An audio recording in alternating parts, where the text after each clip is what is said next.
वनमानुष, ये कहानी जंगल के अनसुलझे रहस्य दर्शाती है। एक बहुत ही बड़ा जंगल था और वही पड़ोस में एक छोटा सा गांव बसा हुआ था। वहां रहने वालों की आबादी बहुत कम थी और वहां के लोगों का जीवन भी बहुत सामान्य था। गांव के लोग जंगल की वनस्पति और जानवरों पर आधारित थे और इसी के चलते वो रोजाना जंगल के अंदर जाया करते थे। दरअसल जंगल जाना तो इन लोगों के लिए आम बात थी। एक बार एक औरत अपने छोटे से बच्चे के साथ जंगल चली जाती है। वहीं जंगल के अंदर एक नदी से मछलियां पकड़ने के लिए वो छोटा सा जाल लगाती है और अपने बच्चे को नदी से थोड़ा दूर एक पत्थर पर बैठा देती है। बच्चे की उम्र सिर्फ 5 वर्ष होती है, इसलिए वो औरत अपने बच्चे को नदी से दूर रखती है। बच्चा माँ को मछलियां पकड़ते देख बहुत खुश होता है।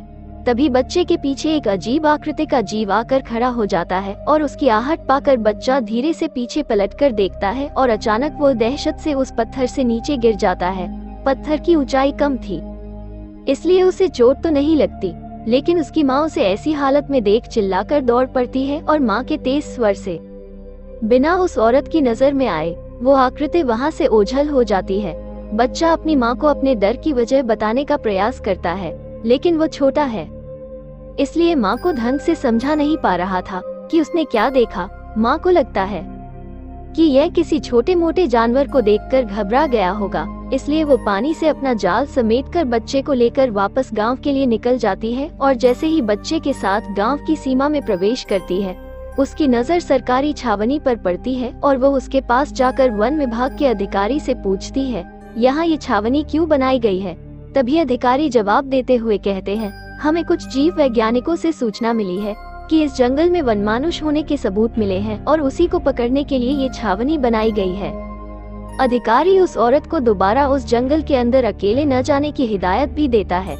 इन दोनों की बातें हो ही रही होती है कि अचानक 2 व्यक्ति जंगल से लहूलुहान होकर भागते हुए आते दिखाई देते हैं। लेकिन ताज्जुब की बात तो ये है कि उन दोनों में से एक व्यक्ति का एक हाथ कटा हुआ दिखाई देता है। यह मंजर देखने में खौफनाक दिखाई दे रहा था। तभी अधिकारी उन्हें देखते ही अपनी बंदूक निकाल लेता है और उन्हें वहीं रुकने को कहता है और वो पूछता है, बताओ क्या हुआ? लेकिन उसमें एक आदमी बेहोश हो जाता है और दूसरा इस हालत में नहीं होता कि वो कुछ बता सके। वन विभाग के अधिकारी उन दोनों को अपनी गाड़ी में हॉस्पिटल ले जाते हैं और इस घटना का पता चलते ही सारे गांव में सन्नाटा छा जाता है। लोग इतनी दहशत में आ जाते हैं कि वो अपने घरों से निकलना ही बंद कर देते हैं। उन्हें एक अनदेखे खतरे ने घरों में रहने पर मजबूर कर दिया था और वहां दूसरी तरफ वन विभाग के अधिकारियों के कान खड़े हो जाते हैं और वो कुछ सुरक्षा कर्मियों के साथ जंगल की जांच करने का आदेश दे देते हैं और आदेश मिलते ही 10 लोगों की एक टुकड़ी तैयार की जाती है, जिसे बेहतर हथियारों के साथ जंगल भेजा जाता है और उनकी वर्तमान स्थिति का पता लगाने के लिए उनके जूतों में GPS ट्रैकर भी लगाया जाता है और सभी कमांडो को हेलीकॉप्टर की मदद से जंगल के बीचों बीच उतारा जाता है। सुरक्षा कर्मी जंगल में उतरते ही चारों दिशाओं में फैल जाते हैं और जंगल का चप्पा चप्पा छानने लगते हैं। तभी कुछ घंटे गुजरते ही जंगल से गोलियों की आवाज सुनाई देने लगती है।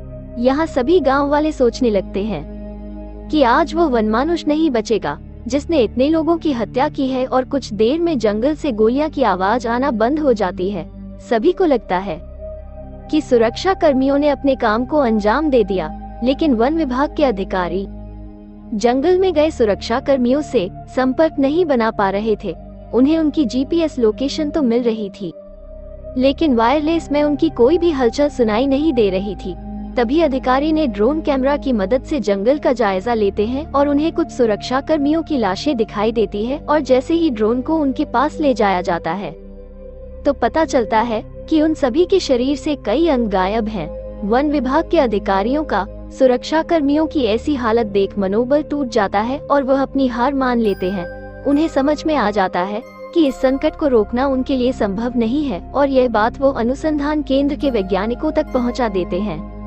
अनुसंधान केंद्र में एक वैज्ञानिक कई वर्षों से ऐसे जीवों पर शोध कर रहा होता है और वह उन्हें काबू में करने के लिए एक केमिकल बनाने में कामयाब हो जाता है और अपनी टीम के साथ उस जंगल में पहुंच जाता है। वैज्ञानिक जंगल में एक जाल बिछाते हैं और केमिकल से बनी गोलियों से तैयार सिपाही चारों तरफ खड़े हो जाते हैं और कुछ समय बाद जंगल का माहौल बदलने लगता है।